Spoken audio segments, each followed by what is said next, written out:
ini yang paling penting nih Pak Menteri, masalah si tinjau laut. Jadi hari ini saya Atari Doti Adi, anggota Komisi 5 DPR RI, wakil Sumatera Barat yang bermitra langsung dengan Kementerian PUPR. Perlu saya jelaskan dari awal ya, saya itu sudah memperjuangkan si tinjau laut dulu. Bahkan sebelum masih viralnya hanya di YouTube. Waktu itu di YouTube viralnya masalah banyak kecelakaan, belum longsor waktu itu. Jadi saya perjuangkan sekitar tahun 2022, berarti 2021 akhir saya perjuangkan. Karena banyak laporan bahwa banyak kecelakaan. Waktu itu di rapat kerja gabungan antara Menteri PU, Menteri Perhubungan dan juga Kementerian Desa, itu saya sampaikan bahwa si tinjau laut ini perlu perhatian. Lalu juga akhirnya melalui rapat dengan Menteri Perhubungan, itu sudah banyak rambu-rambu dibantu untuk rambu-rambu tambahan untuk si tinjau laut, termasuk juga guardrail dan yang lainnya. Lalu dengan Menteri PU sekarang ini semenjak longsor, ini saya apresiasi kepada Balai Jalan dari Kementerian PUPR yang sudah memperluas ruas jalan terutama di daerah yang longsor tersebut. Nah di sini sudah banyak komen-komen mungkin dari yang ngintip-ngintip di luar, karena di dalam itu yang rapat dengan kementerian itu kan Komisi 5, kebetulan komisi saya. Memang saya minta solusi dari Pak Menteri, kira-kira ini apa, terutama semenjak longsor ini sudah saya sampaikan juga.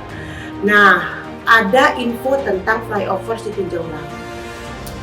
Flyover ini kalau menurut pandangan saya jangka panjang bagus, mungkin bagus.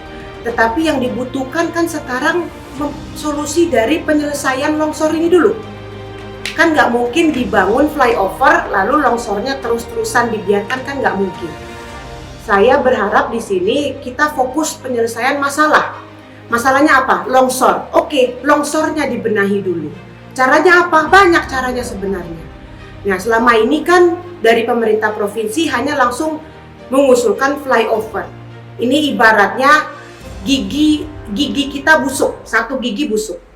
Harusnya kan gigi yang busuk dicabut dulu, baru taruh gigi baru. Nah, masalah longsor ini kalau langsung diberikan solusinya flyover, artinya gigi yang busuk ini umpamanya ya, gigi busuk bukannya dicabut malah langsung taruh gigi yang baru. Itu kan pasti hanya akan menambah masalah. Bayangkan longsor itu tetap ada, akan terjadi lagi kalau tidak dibenahi, lalu ada lagi pembangunan flyover. Nah ini saya rasa untuk masyarakat saya ini kasihan. Masalah satu belum selesai, tambah lagi masalah baru gitu. Jadi kemarin saya sudah sampaikan juga ke beberapa dirjen terkait, mereka melaporkan, Ibu memang betul ini sudah ada usulan dari si tinjau untuk flyover si tinjau laut. Tapi yang namanya usulan itu kan pasti diterima aja. Rekan-rekan media semua di sini masyarakat kalau mengusulkan kan juga bisa. Tapi untuk disetujui itu kan perlu studi lapangan yang lebih lanjut, perlu DED dan segala macam. Itu makan anggaran lagi. Ya, jadi flyover ini saya rasa kalau setuju, saya setuju. Karena dari awal yang memperjuangkan saya perlu ini solusi dari masalah-masalah yang ada di tinjau laut, mau longsor, mau kecelakaan dan yang lainnya. Tetapi yang saya fokuskan yang cepat dulu. Saya di sini mikir solusi yang paling cepat, bukan solusi untuk tahun 2024. Kalau flyover ini dibangun, ini makan waktu. Kemarin Pak Dirjen, Pak Heri bilang, saya tanya, Pak ini kalau dibangun kira-kira selesainya berapa lama? Gak mungkin setahun Bu, kalau setahun bisa tapi kerjanya betul-betul ekstra, anggarannya betul-betul besar.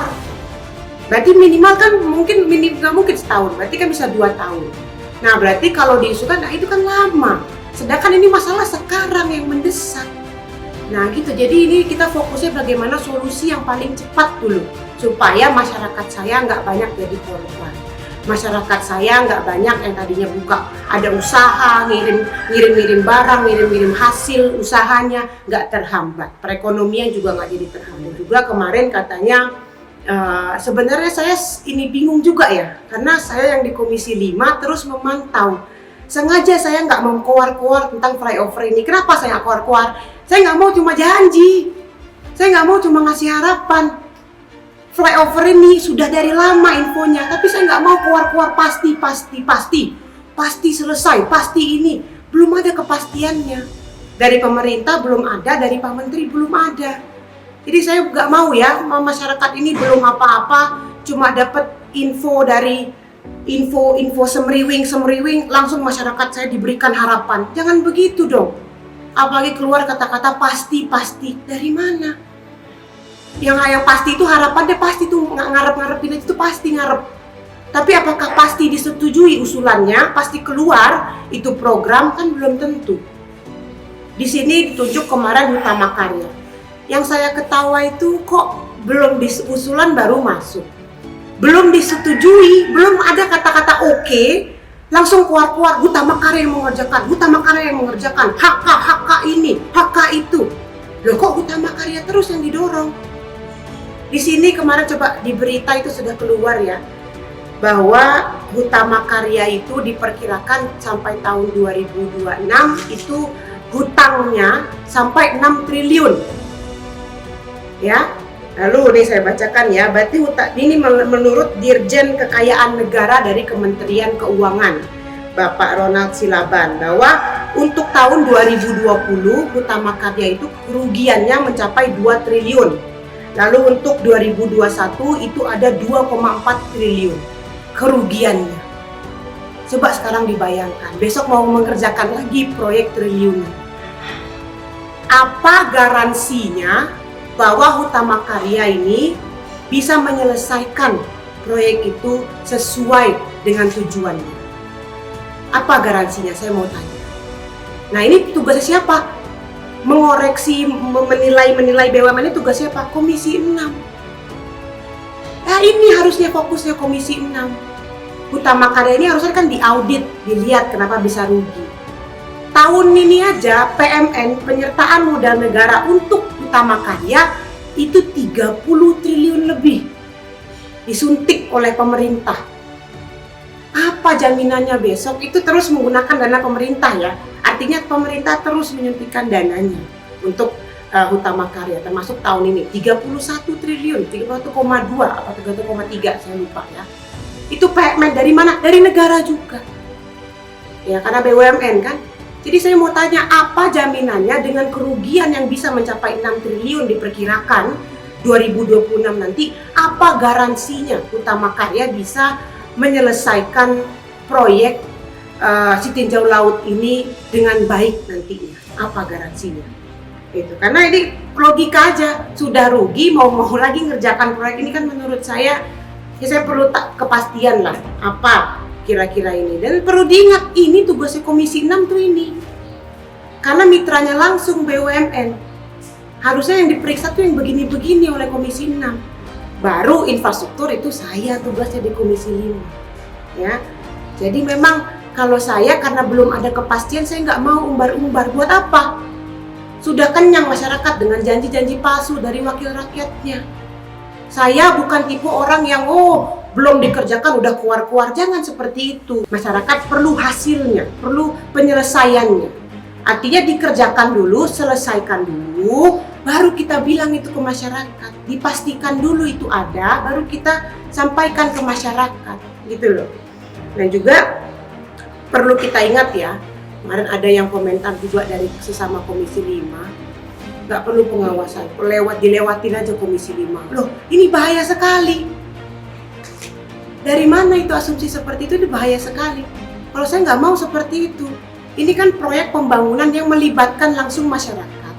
Kalau masyarakat terlibat, artinya wakil rakyatnya di pusat itu juga terlibat. Karena wakil rakyat itu kan hanya perpanjangan tangan, tapi bagian dari masyarakat juga. Artinya saya juga berkewajiban untuk memantau, mengawasi.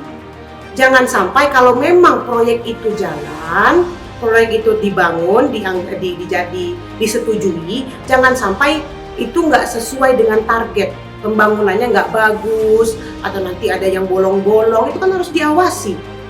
Jadi jangan bilang kita ini nggak tahu, nggak boleh asumsi seperti itu. Masyarakat tahu, anggota dewan juga harus tahu. Di sini saya bukannya pesimis, enggak, tapi saya realistis. Jangan diberikan angin-angin palsu, angin-angin sejuk taunya palsu. Jangan, kita realistis. Sekarang bagaimana tinjau laut ini apakah selesai hanya dengan dibangun utama karya? Kan tidak. Nanti pemeliharaannya itu akan dilimpahkan kepada Pemda. Ya, dan penggantian dananya dari APBN, dari anggaran negara, anggaran pusat. Berarti kan pemerintah harus ikut turun tangan selama berpuluh-puluh tahun ke depan. Itu kan flyover itu rencananya masalah tinjau laut ini undang Wali Kota Padang dan juga Bupati Solo. Undang juga unsur-unsur dari aparat TNI dan juga polisi. Lalu undang juga ahli geologi, ahli tanah dan segala macamnya. Lalu yang paling penting undang masyarakatnya, libatkan masyarakatnya, sosialisasikan kepada masyarakatnya. Jangan sampai kalau cuma di atasnya aja yang konsolidasi, di bawahnya tidak konsolidasi, akhirnya muncul masalah baru. Jadi sebenarnya solusinya itu ya banyak, tapi unsur-unsur ini dilibatkan dulu, dicari dulu solusinya. Untuk jangka panjang flyover silakan, saya nggak masalah. Yang penting buat masyarakat kan begitu. Tetapi jangan masalah yang sudah ada ini dibiarkan ditambah masalah baru. Selesaikan dulu cancernya, selesaikan dulu penyakitnya. Baru kita berikan solusi obat yang baik. Jadi itu mungkin sedikit yang perlu saya sampaikan, klarifikasi ke masyarakat supaya nggak dikasih angin-anginan.